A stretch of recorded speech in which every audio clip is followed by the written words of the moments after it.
Inani C pile রিসোর্টের swimming পুলের আশেপাশের পরিবেশটা অনেক বেশি সুন্দর ছিল, আর তেমনি ওদের ব্রেকফাস্টে ছিল অনেক মজার মজার আইটেম। আসসালামু আলাইকুম, কেমন আছে আপনারা সবাই?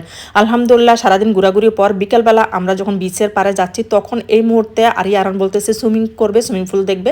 আমরা যেহেতু সুইমিং করবো না, আমরা জাস্ট একটু দেখবো, সেজন্য ওদের ফ্রন্ট সাইড দিয়ে ঢুকে গেলাম। একটা রোড আছে, ওদের দুইটা পাশে রোড আছে, একটা হচ্ছে হোটেল থেকে আসা যায়, আরেকটা হচ্ছে আপনার ফ্রন্ট সাইড দিয়ে যাওয়া যায়। আমরা যেহেতু বিচে যাবো সেজন্য সুইমিং করবো না, আমরা প্রথমেই ফ্রন্ট সাইড দিয়ে ঢুকে ওদের আশেপাশের পরিবেশটা দেখতেছি। প্রথমেই ঢুকে পুল ক্লাব আছে, তারপরে একটা সুন্দর রেস্টুরেন্ট আছে, এখানে বসে নাস্তা করা যায়, আর হচ্ছে সুইমিং পুল আছে। আর আশেপাশের পরিবেশটা কি বলবো, এত সুন্দর। আর আমার ছেলে এসেই কিন্তু পানি ধরার চেষ্টা করতেছে, আরেকজন হচ্ছে সেলফি তুলতেছে। আমি আস্তে আস্তে সামনের দিকে যাচ্ছি আর এখানে সব কিছু দেখতেছি আর আপনাদের সাথে একটু শেয়ার করতেছি। এখানে প্রতিটা ফুলই খুবই সুন্দর এবং আমার খুবই পছন্দের। আর এখানে গাছগুলা কেটে এত সুন্দর করে ডিজাইন করছে, মনে হচ্ছে যে সাগরের ঢেউ দুল খাচ্ছে। সাগরের ঢেউর সাথে মিল রেখে কিন্তু গাছগুলা ছাঁটাই করা হয়েছে। তারপর চলে আসছে একদম ফ্রন্ট সাইডে এসে অনেকেই দেখতেছি, এখানে সুন্দর সুন্দর ছবি তুলতেছে, তারপরে কেউ সুইমিং করতেছে। আমরা যেহেতু চেক আউট করবো যেদিন ওই দিন সুইমিং করবো, সেজন্য যেদিন গিয়েছি ওই দিন আর নামি নেই, জাস্ট দেখে তারপর চলে গেছি। এখানে সুইমিং এর পাশাপাশি কিন্তু বাচ্চাদের অনেক সুন্দর সুন্দর খেলনা আছে, বাচ্চারা চাইলে কিন্তু সুইমিংও করতে পারবে বা খেলতেও পারবে। আমার ছেলে মেয়ে দুজনে কিন্তু যেহেতু সুইমিং করবে না, তারা কিন্তু খেলনা নিয়ে ব্যস্ত হয়ে গেছে। আর এখানে একটা সুন্দর হার্টশেপ আছে, এখানে বসেও কিন্তু ফটোশুট করা যায়। আমাদের ছেলে মেয়ে বসে ফটোশুট করলো, তারপর চলে গেছে আমরা বিকালে বিচের থেকে ঘোরাঘুরি করার পর, তারপরে সন্ধ্যা নাস্তা করলাম, নাস্তা করার পরে তারপর রাত্রে ডিনার করলাম। ডিনার করা এসে রাত্রে একটা ঘুম দিয়েছি। সকালবেলা উঠে যখন জানালার পর্দা ফাঁক করে এই সুন্দর ভিউটা দেখলাম, আলহামদুলিল্লাহ মনটা একদম ফ্রেশ হয়ে গেছে। কারণ কোথাও যাওয়ার পর যখন এরকম ভিউ দেখা যায়, সাগরের ভিউ, তারপরে হোটেলের আশেপাশের পরিবেশ, সুইমিং পুল, আর কোথাও কষ্ট করে না গিয়ে রুমে বসে কিন্তু এই ধরনের ভিউটা দেখতে পারলে কিন্তু অসম্ভব ভালো লাগে। তারপর আমরা রেডি হয়ে চলে যাচ্ছি ব্রেকফাস্ট করার জন্য। ব্রেকফাস্ট করতে যাওয়ার সময় ওদের যে আরেক পাশে যে পরিবেশ, ওইটাও দেখলাম। পার্কিং আর হচ্ছে ব্যাডমিন্টন, টেনিস বল খেলা যায়, ওইরকম একটা পরিবেশ আছে, ওইটাও দেখলাম। তারপর আমাদের গন্তব্যস্থানে চলে আসছে ব্রেকফাস্ট করার জন্য। এখানে আমাদের নাম যেহেতু আছে, আমাদের নাম বলাতে আমাদেরকে ঢুকতে দিয়েছে, কিন্তু আরিয়ার জন্য এলাও না। আরিয়ার জন্য 1000 টাকা এক্সট্রা পে করতে হয়েছে ব্রেকফাস্টের জন্য। পে করে তারপর আমরা ঢুকে গেলাম, কারণ ওই হোটেলের নিয়ম হচ্ছে 2 জন ব্রেকফাস্ট ফ্রি করতে পারবে, তার সাথে যদি সন্তান থাকে তাদের জন্য এক্সট্রা পে করতে হবে। যেহেতু আরহানে 5 বছর নিচে, সেজন্য ওর জন্য পে করতে হয় নাই। আরিয়া যেহেতু 5 বছর উপরে, আরিয়ার জন্য 1000 টাকা পে করতে হয়েছে। যাই হোক, ওদের নিয়মটা আমার কাছে ভালো লাগে নাই। আমি প্রথম এসে দেখতেছি কি কি খাবার আছে, ওগুলো দেখলাম। দেখার পরে ওদের সবচেয়ে বেশি ভালো লাগছে, ওরা একটা সাউনি দিয়ে সাউনির নিচে সুন্দর করে রাউন্ড শেপের মধ্যে ওদের খাবারগুলো রেখেছে।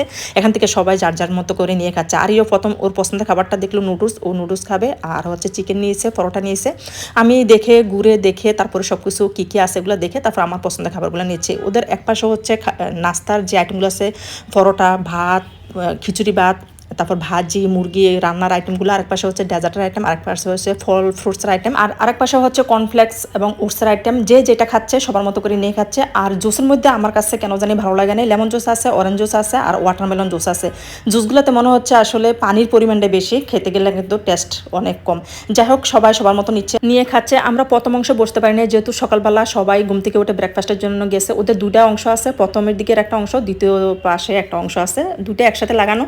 তা আমরা যেতে যেতে লাস্ট প্রান্তে চলে গেছি। লাস্টে যে অংশটা বসার ওটাতে গেলাম, ওই রেস্টুরেন্টে বসলাম। বসে ওইখানেও কিন্তু সবগুলো আইটেমই দিয়েছে।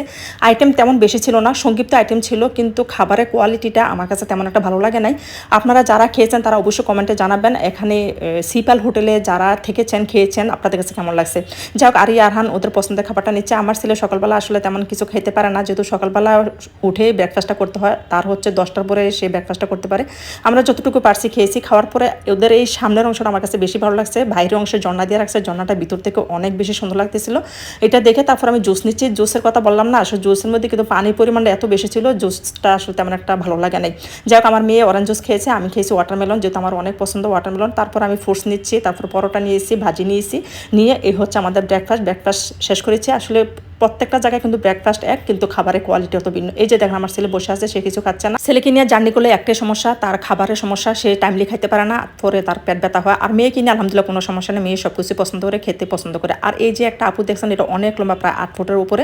আমি এই জন্য একটু ভিডিও করলাম, আপনাদের সাথে একটু শেয়ার করলাম। এই ছিল আমাদের সকালের ব্রেকফাস্ট এবং আগের দিনে বিকালের সুইমিং পুলের পাশাপাশি ঘোরার সুন্দর মুহূর্ত। আপনাদের কাছে কেমন লাগছে অবশ্যই মতামত দিবেন। আর পরবর্তী ভিডিও আসবে সুইমিং পুলের সুন্দর কিছু মুহূর্ত আর বিদায় মুহূর্ত। এই বলে আজকের মতো বিদায় নিচ্ছি। সবাই ভালো থাকবেন, সুস্থ থাকবেন, আল্লাহ হাফেজ।